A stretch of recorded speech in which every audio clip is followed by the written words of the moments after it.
Syria in 2026 stands at a pivotal moment. The ongoing transition is raising important questions about authority, stability, and the future of the Syrian state. While the Sharaa government is working to consolidate control and restore a sense of normalcy, realities on the ground remain challenging. A fragile ceasefire in the north with the SDF, tensions with the Alawite and Druze communities in the south, and deep economic hardship that is impacting everyone. At the same time, the regional and international context is evolving. Regional actors are recalibrating their engagement with Syria, and internationally we are seeing cautious engagement by the US, Europe, and other partners. At the same time, remaining sanctions, limited reconstruction, and constrained public services continue to weigh heavily on the country's recovery. What is the path forward for Syria as it grapples with these domestic, regional, and international challenges? This is the main question we want to tackle today. And to tackle it, we have assembled for you an excellent panel of Syria experts. First off, we have Dareen Khalifa, who's a senior advisor for dialogue and promotion at the International Crisis Group. We have Ibrahim Al-Assil, senior research fellow and project lead of the Syria Transition Lab at the Middle East Initiative, Harvard Kennedy School. And last but not least, Charles Lister, Senior Fellow and Director of the Syria Initiative at the Middle East Institute. Welcome, everyone. Today, we want to have a discussion focused on domestic issues, regional issues, and looking ahead. But before we jump in, I want to start with a question, because at the center of all of this is one man, Ahmed al-Sharaa, the president of Syria, who went from a wanted terrorist with a $10 million bounty on his head to becoming the president of Syria. Quite the incredible transition. He has been in power now for 1 year. So I want to ask you all to reflect on his personality, his leadership style. Maybe you can start with you, Charles. You've met him a number of times. I know Dareen has met him as well, and Ibrahim, but maybe we'll start with you, Charles. Go ahead. Yeah, sure. Thank you so much, Adel. Thanks for the invitation to be here, and thanks for the question. Well, I think the first thing I would say is Ahmed al-Sharaa didn't start changing on December the 8th, 2024, when Bashar al-Assad fell. That's the first thing to, I think, bear in mind. In fact, looking back over his whole life history, and of course we don't have time to get into that, but his whole life history has been a story of constant challenge and adaptation and change. And so that's very much a process, I think, that continues, quite frankly. Yes, he had a $10 million bounty on his head when he walked into Damascus, but that wasn't a bounty that anybody had sought to act upon for many years.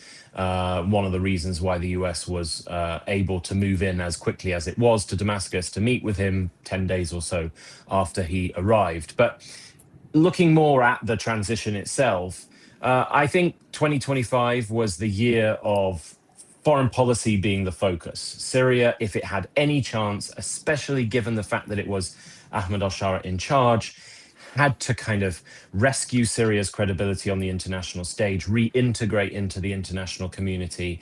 And I think very much 2025 was the year where that was the focus. It was the focus of Ahmed al-Sharaa. It was the focus of the foreign minister. It was the focus of overall, government policy investment. Perhaps you could say at the expense, to an extent, of many of the domestic challenges that Syria faces, and therefore many of the significant bumps, very significant bumps on the road that Syria experienced domestically in 2025.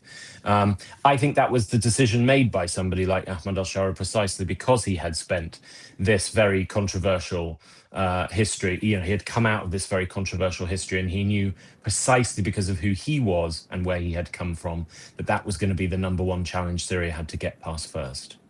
Mm-hmm. Thanks, Charles. Dareen? Hi, everyone. No, I completely agree with Charles. I mean, the transformation did not start December 2024. It started way longer, way before that. And I think that is important to note because a lot of the moves that Sharaa has been taking throughout the last year and a lot of the steps that he's going to have to take moving forward is kind of guided by who he is and his personality and his persona. As you pointed out, Adel, rightfully so. I mean, this transition is pretty much centered around him and a few others, right? But it's a handful of others. So he is at the heart of this transition. He's always struck me, having known him for many years, as a very pragmatic person. He's also a strategist. He's willing to strike deals. He's willing to offer compromises, everything except compromising with the Assad regime. I think that is something he's always been adamantly opposed to. He made that bit clear throughout the years, and I think he stood his ground on this. But pretty much everything else, from striking deals with the Russians, talking to the Iranians, mending relations with former foes and adversaries, all of that has always been on the table. So nothing he does now, including entering into public talks with Israel or visiting Moscow, praising Putin, praising the Russians, none of that at all surprises me. I think it is pretty much consistent with his strategy and who he is and how he's conducted himself and his policies in the small enclave of Syria in which he held, and in all of Syria since he took power. I remember very clearly having a conversation with him in December 2024, only a few days after he entered the palace.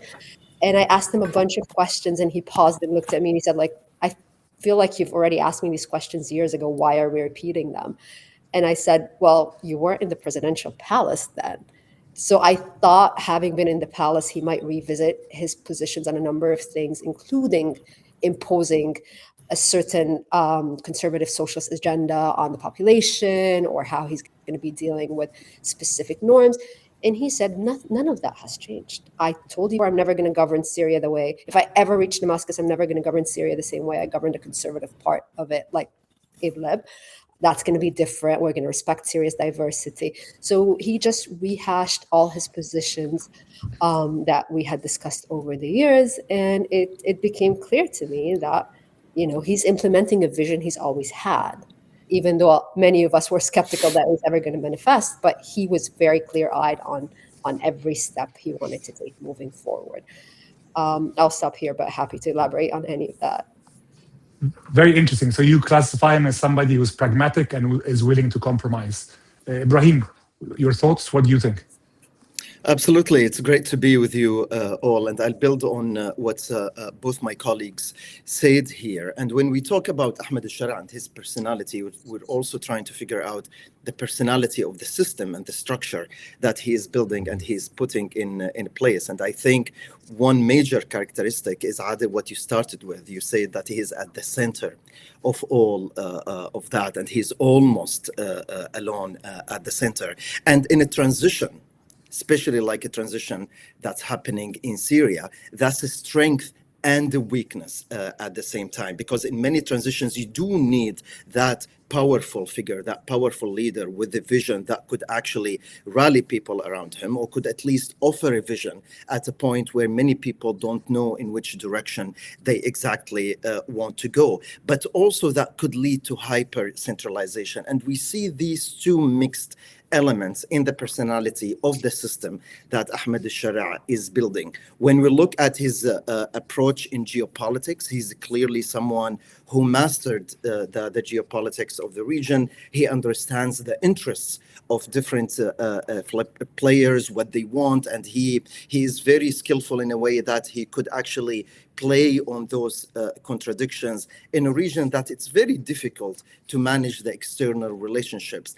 However, it's clearly also that while he spent lots of time thinking about the geopolitics of the region and the relationships with neighboring countries and global powers as well, Russia, the United States, China as well, domestically things are different, and his learning experience inside Syria has been on a different journey over the last year or so. Because I think while he had to deal before with Turkey, with the United States, with Russia, with other countries and players in the region, he didn't have to deal with all domestic players before the fall of the Assad regime. That, of course, has changed, and he found himself in a need and the urge to sit with many different domestic players in a fragmented country, and that's probably more challenging than the regional relationships. Thanks, Ibrahim. And he certainly will have his hands full in 2026 as he deals with these multiple domestic and regional challenges. I mean, let's start with the SDF Damascus integration track. We know we have a very fragile ceasefire, and there's a process of state consolidation. How can the state control its full territory? Charles, maybe I'll go to you. I read your recent piece at MEI that looks into specifically this and the prospects for the state consolidation and the SDF Damascus negotiation. So how do you see the negotiation moving forward and the relation between both sides? Yeah, well, I think the key word on this whole issue is compromise, and it's already come up interestingly in the comments we've already made. I think, given the dramatic events that took place from, was it January 17th, 18th, for about 36 hours, the SDF suffered catastrophic losses. And as a result of that, for a short period of time, Damascus's negotiating position with the SDF became much harder. The offer that was being tabled to the SDF was a significant, kind of reduction of what they had been offered before. And then the eventual January 30th agreement, which is now being implemented, was all of a sudden more generous than the prior one that had come before it. Yes, not where we might have been had the agreement been made at the end of 2025, but that compromise, that flexibility, to an extent, I think, surprised me from the Syrian government and from Sharaa himself. But frankly speaking, if this agreement has any chance of being fully implemented, and I think we have to be honest, we're 10 days into what's probably going to be at least a 6-month process. The first 10 days has been relatively encouraging. Both sides have demonstrated, I think, surprising flexibility and pragmatism. But there are huge potential stumbling blocks still ahead. I think if there's anything that worries me the most, it's that both sides are still speaking somewhat different languages about what they see the end point of this agreement being. From the government's perspective, and frankly speaking, privately from the US and others' perspectives as mediators, this deal basically means the SDF has to dissolve itself into the state. Yes, people get to keep their roles, some people get to keep their weapons, but they are subjugating themselves to state authority. But the language coming out of SDF leadership in public, including on the sidelines of the Munich Security Conference and on Kurdish TV stations, as of last night, is we're keeping our sort of semi-autonomous status here, and we will have our own governance in northeastern Syria, and we'll have our own military brigades. And that divergence of interpretation and that divergence of aspiration, I think for me remains the biggest potential stumbling block down the road.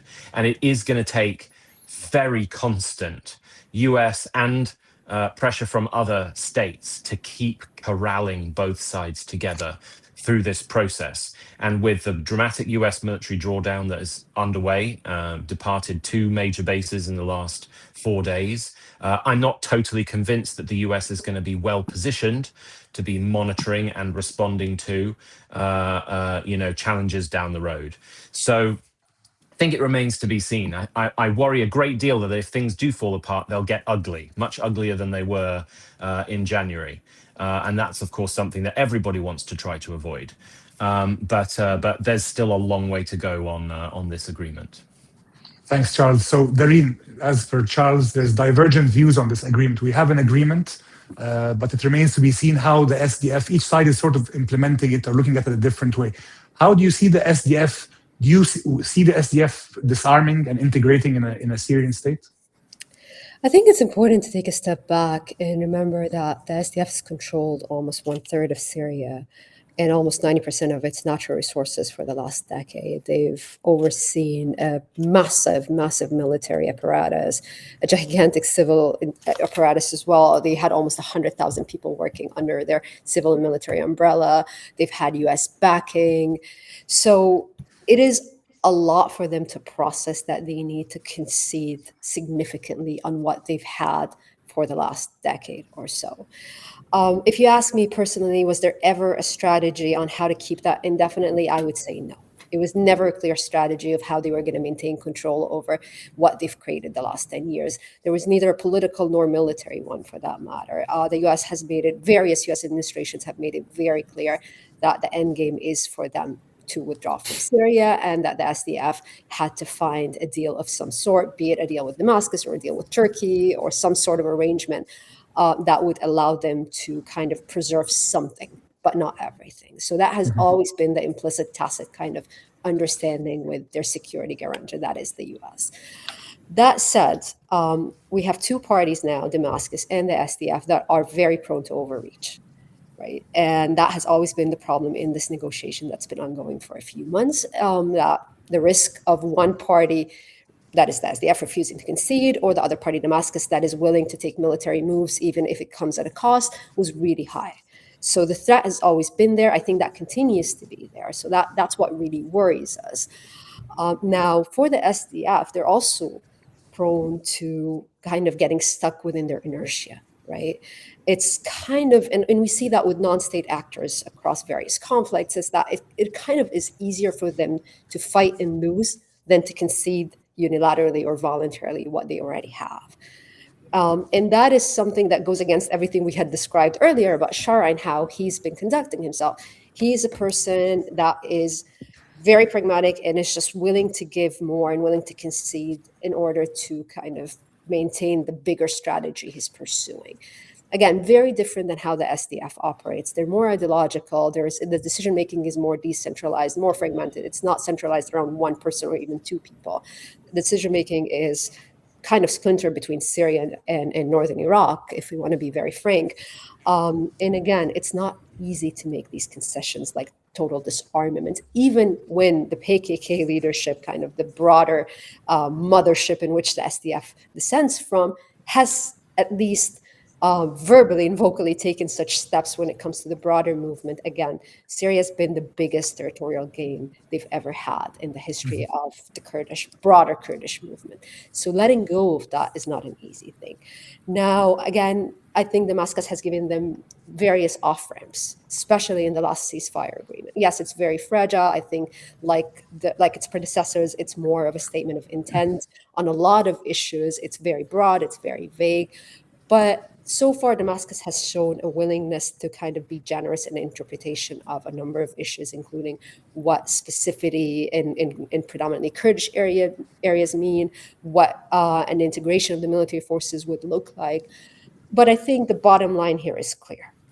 Damascus is not going to accept anything that looks like northern Iraq, like the KRG. They're not going to accept an autonomous region under the umbrella of the Syrian state. Turkey's not going to accept that. Honestly, there's no geopolitical appetite for that in the region, even beyond Damascus. There is sort of an appetite among Syrians and broadly speaking, to have a form of decentralized, right? It could be administrative, it could be a bit political. We can redefine what a military role for the SDF would look like moving forward. So the technicalities can be negotiated, but the political question cannot be negotiated. I don't see Damascus willing to compromise on that. I don't see Turkey willing to compromise on that. So preserving the status quo, even if on a much smaller scale, just in predominantly Kurdish areas, I don't see that happening indefinitely. But again, between a full dismantlement of the SDF and maintaining the status quo, there's a wide spectrum of political, security, and military options that could be negotiated. And I think Damascus is open to that negotiation. Thanks, Dareen. So, Ibrahim, I want to put you on the spot. I think both our speakers gave us the context on the SDF and Damascus's position. Are you optimistic or pessimistic on the agreement, and why? I'm observing, and I'll tell you, Adel, what I am observing in this agreement, because the Kurds today, they feel more defeated than they feel they are partners. And regardless if that's the truth or not, regardless if they actually had enough chances or not to reach a different deal, that's how they feel. And I do think that the leadership of SDF missed lots of opportunities over the last year to reach a better deal for them and for the rest of Syria. But I think they didn't read the terrain in an accurate way, domestically and geopolitically. There are real grievances about the Kurds inside Syria, but also the Kurds gained so much over the last decade that probably that was their major weakness, because they became a minority in the northeast. At some point, people started to refer to the northeast as the Kurdish areas. Those are not the Kurdish areas inside Syria. The Kurds actually were a minority in the northeast. And then many of the aspects SDF asked from Damascus did not give the local populations there. They asked for better governance. They didn't offer better governance. They asked for pluralism. They didn't really offer pluralism in their model. But having said all of that, it's also very important to acknowledge that today they haven't been invited as partners to be equal in this new social contract that's being generated in Syria today. So while Damascus and Ahmed Sharaa, they are consolidating militarily, they are not consolidating socially. And the social divisions inside Syria today are really deep. One of the major changes, Adel, that I'm also observing and trying to understand is how the transfer or the transition of Mazloum Abdi and Ilham Ahmed from being just Kurdish leaders to the potential of them becoming Syrian leaders, and how that would change the politics inside Syria. We've just seen the picture of them in the meeting with Rubio, the American Secretary of State, with Asad Shibani and Mazloum Abdi and Ilham Ahmed with the Syria flags behind them. That's something we haven't seen before. And now if they are insiders, now if they are part of this, and if they choose to pursue that, probably they have less direct control on the northeast, but also that means they have a reach inside Syria in other places, specifically Damascus. That means there is a chance for them to shape politics in the center, in the capital, inside Damascus. And that, of course, will shape Syria, and that will also shape the region. The Kurds, they are in Syria, they are in Iraq, they are in Turkey, they are in Iran.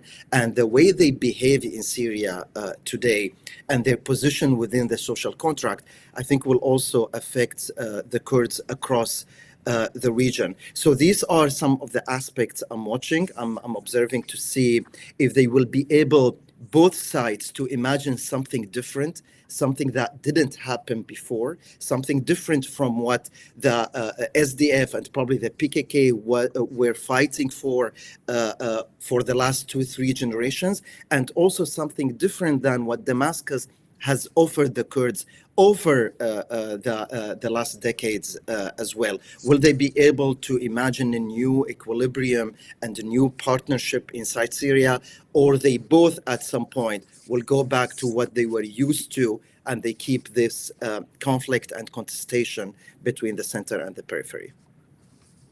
Thanks, Ibrahim. So are you optimistic or pessimistic? I would still say I'm observing. I'm trying Well done. Because I'm always hesitant to choose one of them, because I Sure. feel I will continue to defend that in the future, and I don't want to do that. Very good. Well done. Great answer. So you mentioned the social contract, and I actually want to turn to the whole population, all of Syria.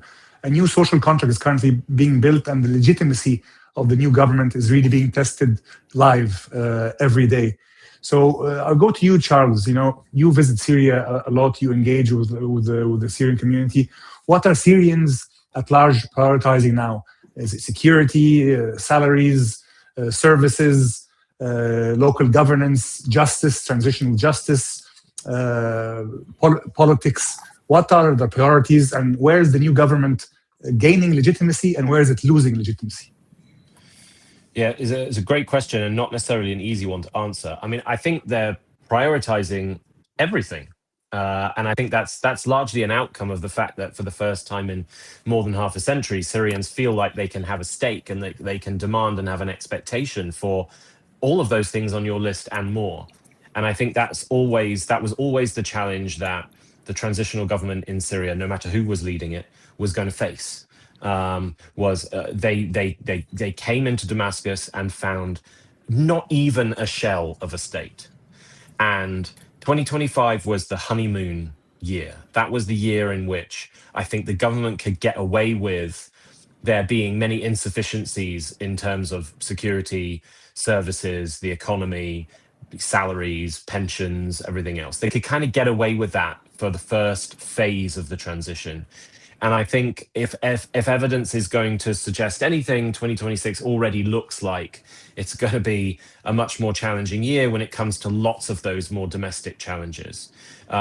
Security, I would not park to a side as if it's irrelevant. I'm about to publish another piece which makes the point that at least like statistically, violence has actually on average dramatically declined in Syria over the last 14 months compared to where we were at the beginning of the transition. Month on month, there has been on average a dramatic decline in overall violence in Syria. And I think to a large extent, even though we still have these flare-ups as we've seen in the Northeast, even though we still have unresolved issues like Sweda, I think the government is of the mindset that the security challenges on the right path. It's far from resolved, but they're in a better place than they were before. But when it comes to the economy, the frank reality is it's going to take a really long time for anything that is related to the economy to significantly improve.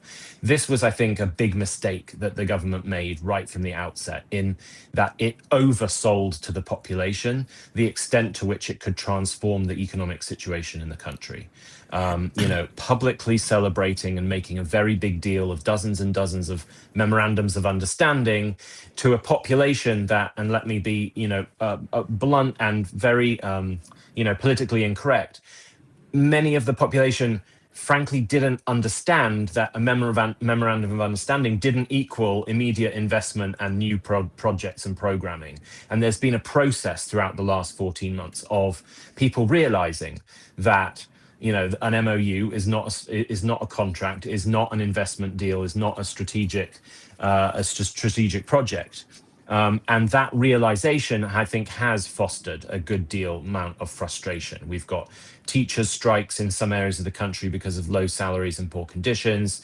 We have doctors' strikes, surgeons' strikes in other parts of the country. Just yesterday, the Minister of Health was supposed to open up a new, I think, like dental surgical center. He arrived and they had basically no equipment. And he said, "I'm not inaugurating this new facility. You don't have anything to provide to the people." And he basically walked out. And so I think all of these structural challenges are going to become more pronounced, and the effect on local communities and local populations in terms of their frustrations is likely to become more pronounced this year. All the more so because the Caesar Act is now out of the way. So on paper, there is now a path along which this kind of investment route and economic recovery should now, begin, albeit slowly and methodically. So for me, I think that's going to be the biggest challenge. Beyond that, and I don't have time to get into all of it, I don't want to understate the minority community concerns in different parts of the country. Certainly the clear perception that they don't think this central government is there to stand up for their concerns, stand up for their rights. Whether that's true or not, I think still remains to be seen. I think in many ways the government has spoken the right message on a lot of those issues, but words haven't always turned into actions, certainly as far as local, minority communities perceive them to be. And so I think, that will likely continue to fester away. And I'll close out by saying, on the coast, again, statistically speaking, as someone who tracks, every violent incident all across Syria every day, 365 days a year, the coast of Syria went from being the most consistently dangerous and violent region of Syria in the first half of last year to the most consistently stable and less violent region in all of Syria in the second half of 2025. So on the security picture, we're in a much, much better place.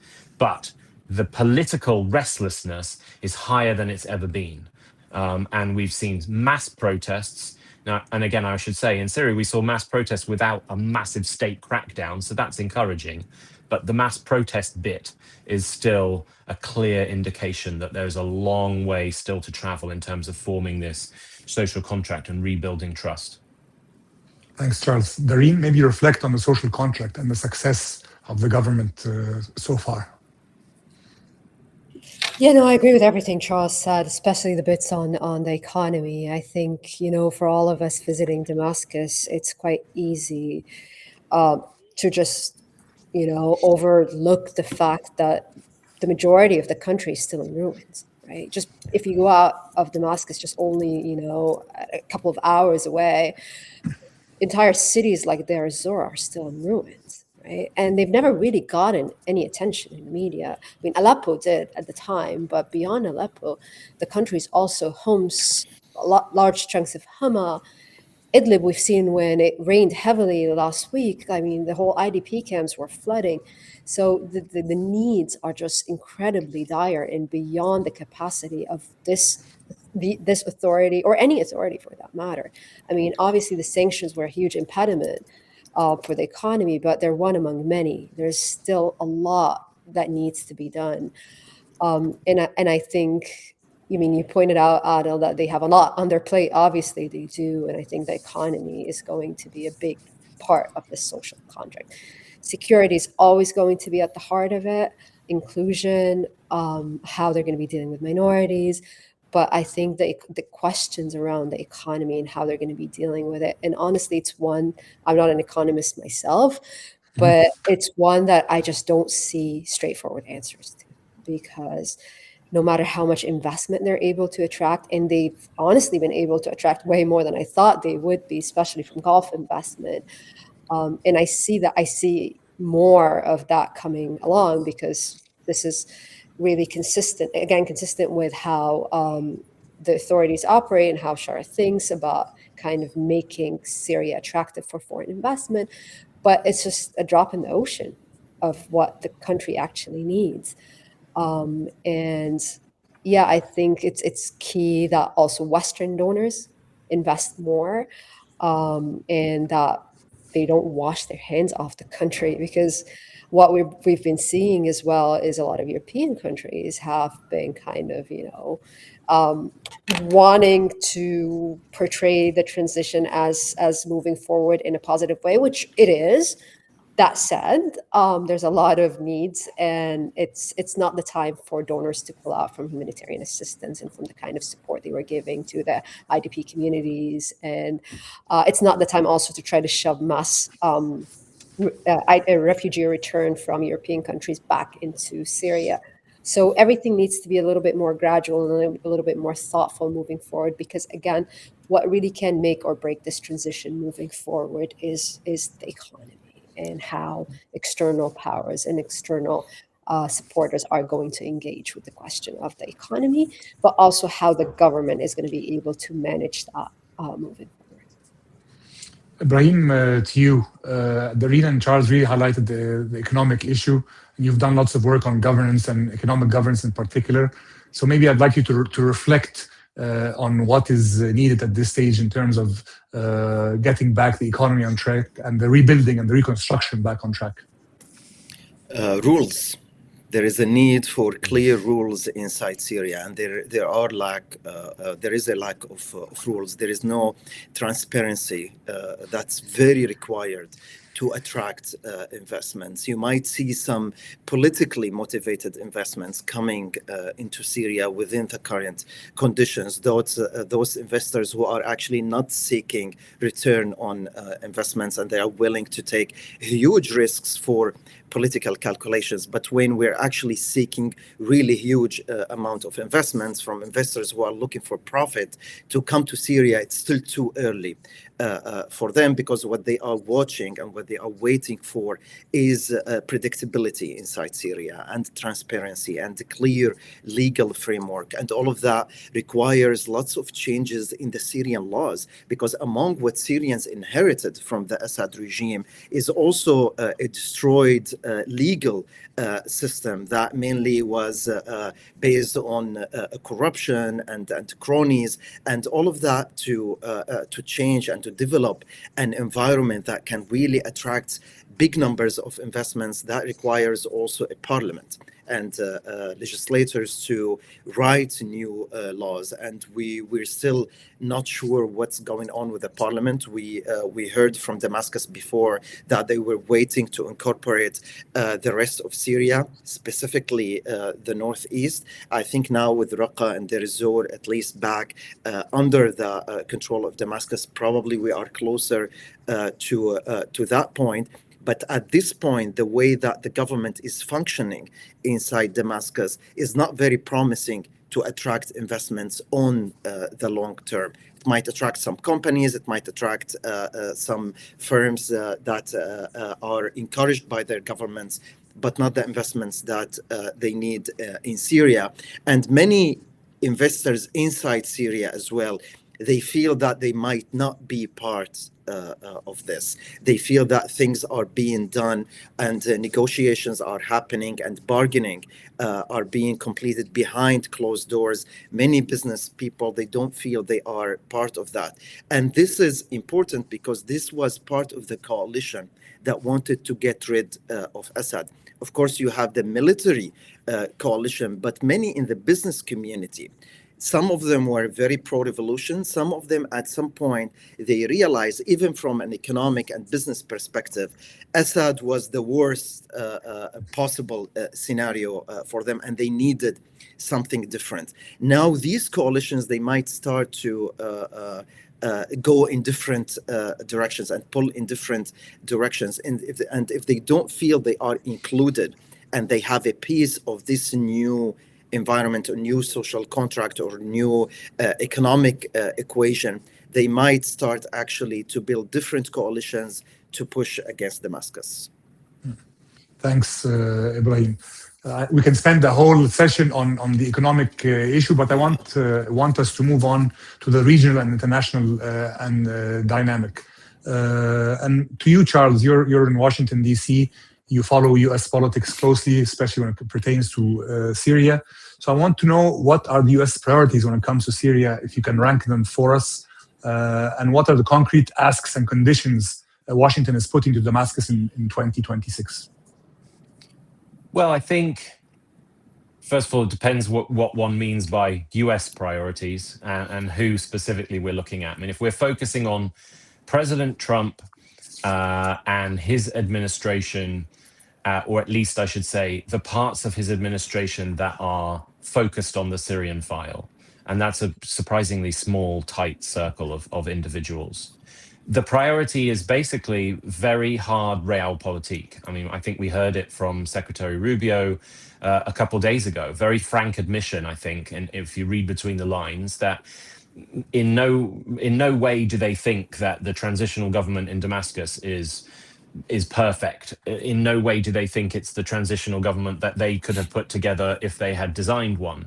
But the admission being, it's the only game in town, and if Syria and the rest of the region are ever going to get to benefit from a successful Syrian transition, we have no option but to back this transition in every way that the United States can. That's the calculation that the Trump administration has used since President Trump met with Ahmed al-Sharaa last year. So very clear-eyed, very wide-eyed acknowledgement that there have been big mistakes, and those mistakes have certainly ruffled a lot of feathers here in Washington. I think, if anything, I'm surprised is the wrong term.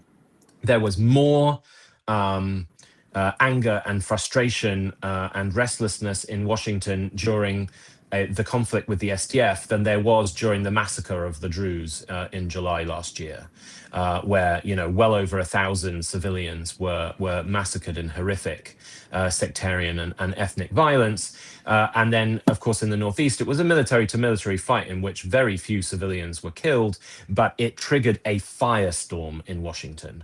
And that's still playing out today. I mean, again, looking back at the Munich Security Conference, pretty noticeable that Lindsey Graham decided to meet with the SDF, and there was no Syrian government representation around the table.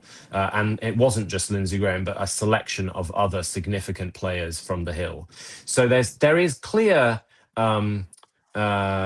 opposition within the Trump Republican Party about the path that they have taken. And I think it is important for all of us to be sort of aware of that. But this isn't the usual American administration in that it isn't super, reflective of internal criticism. And so I don't expect Donald Trump's position to change here. In terms of specific priorities, the security one will continue to be the dominant one, rightly or wrongly. The counter-ISIS mission, making sure Iran can't get back into Syria, to an extent countering the drugs trade in some partnership, quietly with regional states. That will continue to be the overarching priority. But we're also now starting to see that evolve. With the military drawdown that I mentioned earlier, not necessarily equating to a US military withdrawal from Syria, but a complete reformulation of that relationship. It is no longer about countering ISIS from northeastern Syria. It's about establishing a military, a security, and an intelligence relationship with the government in Damascus, ideally with the SDF being part of it. And that is all playing out, albeit away from the TV screens, with ongoing efforts to find a military and intelligence compound in Damascus. The State Department is looking to reestablish a near permanent presence in Damascus. That is the adaptation that's currently taking place. But overarching, to close out, the US is basically playing the same game as the regional states. Saudi, Qatar, even the UAE, Jordan, and others who were very fast to re-engage with this transition despite its controversial past, all on the long-term calculation that if we can get this very imperfect and very unprecedented and very complicated transition through the next 5 years, everyone gets to benefit from the ripple effects of that success. And that's very much where the US is, in tandem. Thanks, Charles. And of course, what is complicating this picture is that two major US allies in the region, Turkey and Israel, have competing objectives in Syria. So I want to go to you, Dareen. Maybe if you can just elaborate on Israel and Turkey's objectives, and how do you see their rivalry play out in Syria? Yeah, no, absolutely. I just one quick comment on something Charles said, and I completely agree with everything he laid out. I just think that also Damascus is betting on Trump not changing his position, and I think that's a huge gambit, because if consistency in the Trump administration is what we're banking on, that's a huge bet. And that's where Israel factors in heavily, right? We have to also keep in mind that Israeli lobby in Washington is very, very adamantly opposed to this government in Syria. And they have been from day one. And I have to be very honest, this came as a surprise to the authorities in Damascus, because they thought they rooted out Iran from Syria. They were the final nail in the coffin of the axis of resistance in the Levant, and that they would be seen by Israel at least as a neutral neighbor, if not a potential partner. So that obviously it was not how Israel saw this. Israel saw very early on that this is an expansion of Turkish influence in the Levant. They were very concerned that the Shia axis backed by Iran is going to be replaced by Sunni one backed by Turkey, and that they did not care for. So they acted very quickly militarily to secure their own perceived threats and interests in the country, and they've been really taking the military, their military moves to an extreme. And I think that is something where it's not very diplomatic to put it this way, but I think the Israelis are way more obsessed with the Turkish expansion in Syria than the Turks are with the Israeli influence in Syria. I think Turkey's been very cognizant of the fact that they don't want Syria to be seen as a Turkish vassal state. They don't want that because they know it will provoke a reaction from Israel, but it will also provoke a reaction from regional countries. Arab countries don't want Syria to become a Turkish zone of influence. So they've been really trying to stay far from a lot of things, including on the military front. They're allowing other regional partners to come in, but they've also been quite supportive of direct talks between Damascus and Israel. And that's where US mediation has been it's been instrumental, to be honest. And I think the pressure that Damascus has been keeping on Netanyahu and on the Israeli side to show up to the talks and to maintain the momentum on the diplomatic track has been really, really important. We know on the Syrian side that there's a lot of interest, and there's a lot of willingness to offer a lot when it comes to talks with Israel. I think that's going to ultimately change over time. What Damascus was willing and able to give to Israel a year ago is very different than what they're going to be willing and able to give today. For one, because there's more public attention to the talks now. They're more out in the public, so it's going to be harder to concede on a lot of issues, but it's also because it's running militarily on the ground. And they are conducting themselves in ways that are very problematic when it comes to the areas that the land grab they've been pursuing since December of 2024. So again, it's getting more complicated. I think the decisive factor in this, in the Israeli dynamic, is going to be how much consistent pressure the US is going to be willing to put on the Israeli side when it comes to engaging with Syria. And Adel, I'm going to volunteer to throw myself under the bus here and say that I'm optimistic when it comes to this track for a couple of reasons, including the fact that I think at the end of the day, Syria is not Iran for Israel, right? It's not a big public opinion issue. It's not something that is very controversial. I think ultimately, and there's no consensus even within the decision-making circles on Israel that what they're doing now, and I can't even call it a strategy, the moves they're doing now on Syria makes any sense or amounts to anything that is beneficial for Israel. So I think all of this creates openings for diplomatic momentum and for a diplomatic breakthrough. And again, I think if we continue to see the White House and Ambassador Tom Barak and Wyckoff and others kind of pushing forward these talks, there might be a breakthrough there, and I think that will be it would be incredibly beneficial for both parties, obviously. But taking it back to the broader geopolitical question of the Turkish-Israeli rivalry, I mean, that will kind of create a detente of some sort in which the manifestation of that rivalry on Syria kind of is paused for the time being. But I think that could also be accelerated if the ceasefire in Gaza holds, if there's more momentum on the Palestine file. So if other regional issues are also addressed, at least partially, I think that can create more openings with direct relationships between Turkey and Israel moving forward. Great. Thanks, Dareen. Ibrahim, I want to go to you now. The Caesar Act has been removed, but still there are some sanctions remaining. I just want you to reflect on the global and regional economic engagement and how can it be pushed forward to provide further relief for the Syrian government. Yeah, because while sanctions, most of them have been removed, some of them are still there. Some designations are still there, and also they are still some sort of part of the discussion, which is not also very healthy for the investment environment. When you hear some threats by some American policymakers that they might reimpose sanctions again. Many actually in policy thinks that's not realistic, but for investors, they hear a different story when they see that in the headlines. And also there is sanctions hangover. Like people, even if you remove sanctions, it takes a while for investors to trust that this country won't have sanctions in the future, or sanctions won't be reimposed again, especially when we're talking about a market with the Syrian size. While, of course, it's very promising and very important, it's also not huge. So many companies and many banks, they might be like, okay, we will wait and see before taking the risk and going there. And that's why for any companies that are politically motivated to come to Syria, it's very important, because that breaks this barrier, the psychological barrier, and usually investments attract more investments, and then they shape the environment.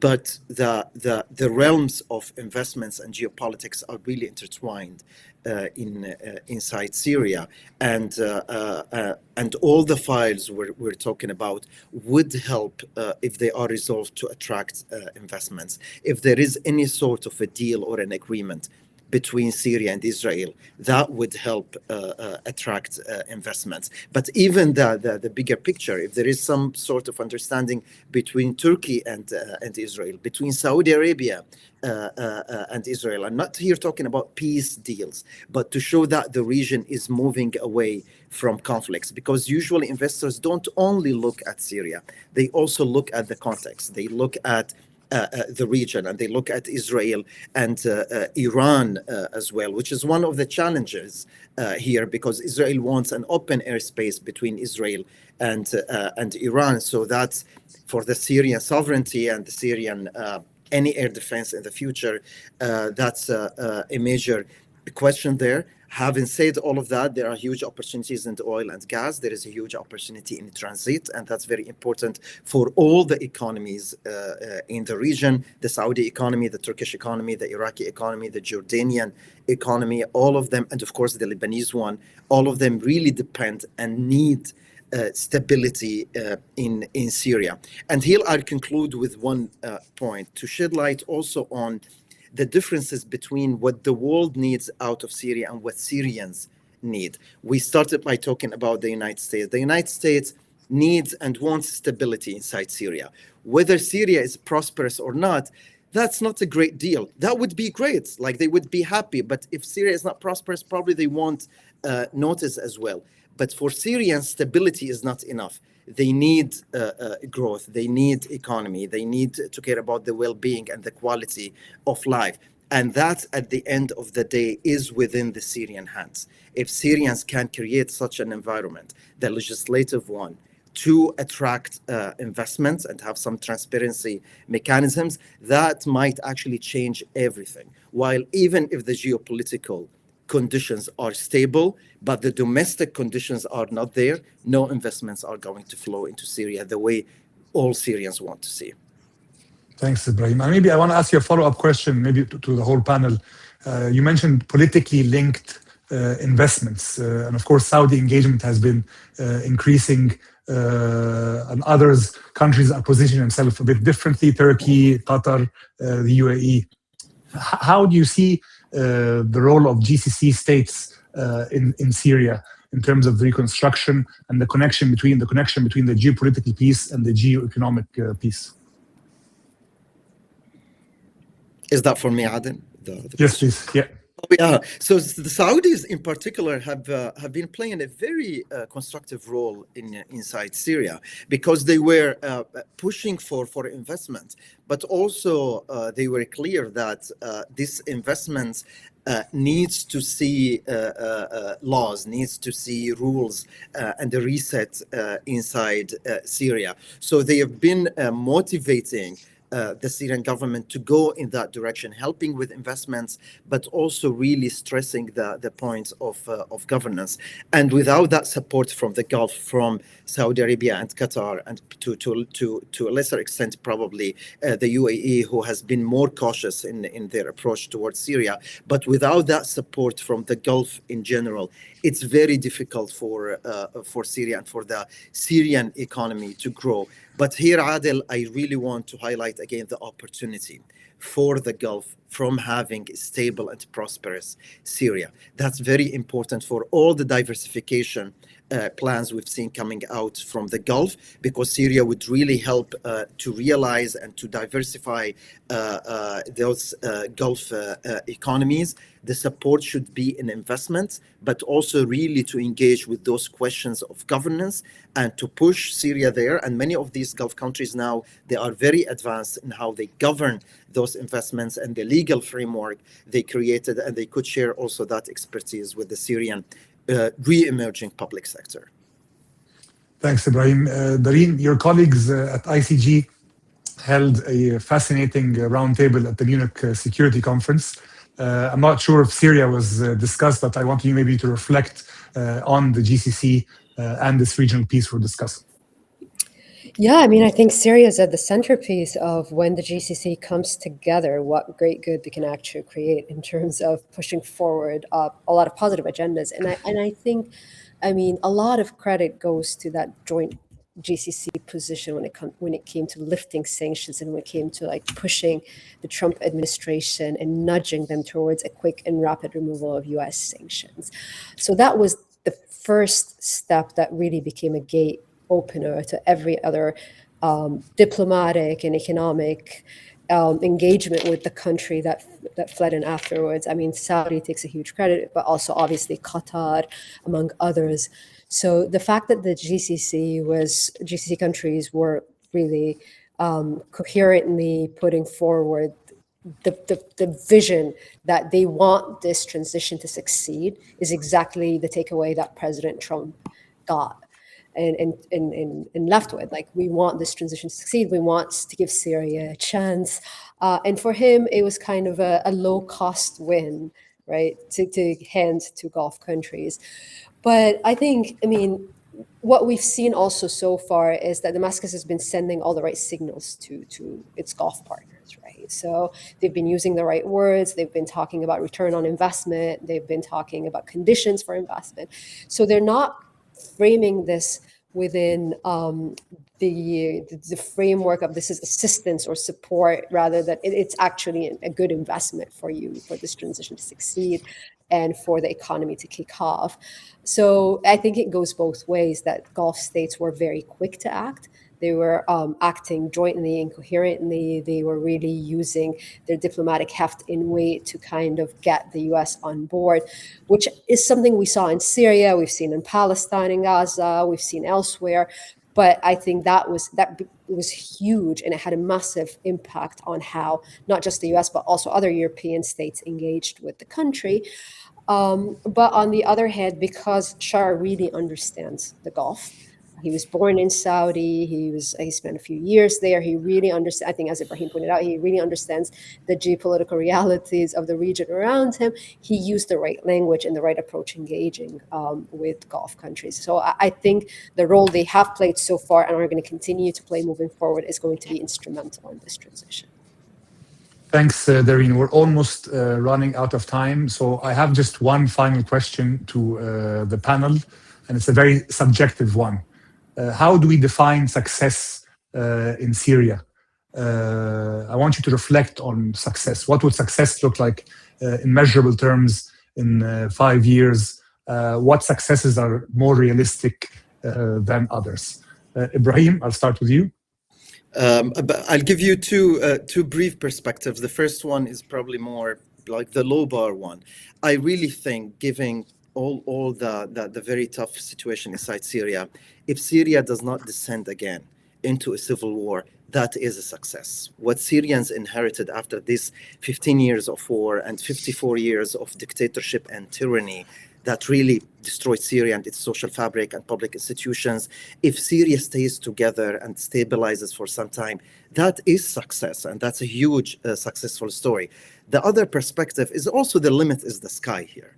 And there is a huge opportunity for Syrians not only to accept not to descend again for a civil war. There is a huge opportunity to rebuild this country and to take it into a direction that never went into for economic prosperity, and to have peaceful relationships with everyone, and a governance model that really suits the Syrian position and the Syrian personality and their political economy. And I think Syrians shouldn't only seek the low bar, because this is a historic opportunity and they paid a huge cost to be able to have this opportunity.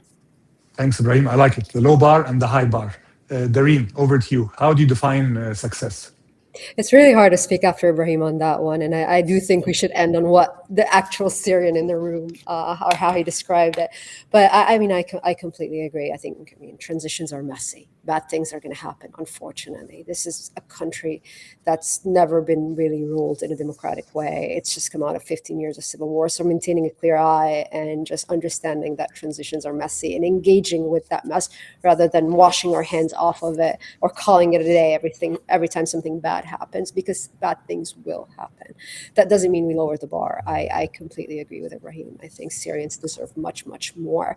And I think there's so much prospects in the country.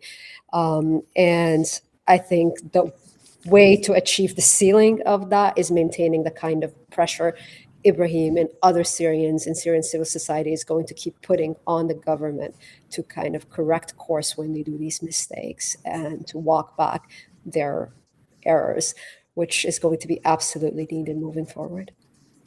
Thanks, Dareen. And finally, Charles, reflection on success. Yeah, I mean, I would like take 90 seconds and just copy and paste what Ibrahim said, because I think he put it really well. And I think Dareen echoed it too. The key point is, as Dareen just said, transitions post-civil war are always highly imperfect, very messy, deeply unstable and fragile. So in that sense, success is that things just continue to move forward in the right direction, even if it's at a snail's pace. And so, every time I speak with policymakers on Syria, I always start by saying, you have to temper your expectations. This is not ever going to look perfect. It is never going to be smooth. And if you can game in and accept that, and then keep your far eye on the horizon and make sure that over prolonged periods of time, things have continued to incrementally improve, we're in a good place. And so I think that and sustaining that is the low bar. For me, the key issue that Syria will face in order to determine whether or not we can keep heading in that direction is reunifying the country. And of course, the SDF's integration is going to be an absolute key metric for that. If that can succeed, then I think we have an opening to see Sweden somehow reunified and sort of brought back into the country too. And if that then happens, then the process internally could easily become much smoother. Minority communities will have been elsewhere in the country encouraged by that. And then the only other thing I would note on the kind of high bar thing, I totally agree that, there is a reason why regional states who ideologically are in many ways anathema to the likes of Ahmed al-Sharaa piled on in support of the Syrian transition very quickly, very early on. And that is because they saw that there is a much bigger game at play here. If Syria can suddenly become, there's the long saying, whatever happens in Syria never stays in Syria. Well, that's always been a negative thing. If you can flip that on its head, that's the regional game that's at play here. We game in all those imperfections, but we try to make sure that we can make sure that Syria becomes a positive ripple effect for the rest of the region. And as I think Ibrahim said, to realize a lot of those strategic regional objectives in terms of interconnectivity, trade and transit, telecommunications, financial exchange, everything else. So I think making sure that that becomes a reality incrementally over time, very slowly, is the kind of high bar that will see Syrians benefit enormously, but also the rest of the region. Great. This is a great note to end on, a positive ripple across the region. Success in Syria will mean success for the region. I'd like to thank you all. Thank you so much for joining us in this discussion. I've certainly learned a lot as we continue to follow this issue. Thank you, and looking forward to engaging with you again soon. Thank you. Thank you so much, Adel. Thank you. Thank you. Thanks, everyone.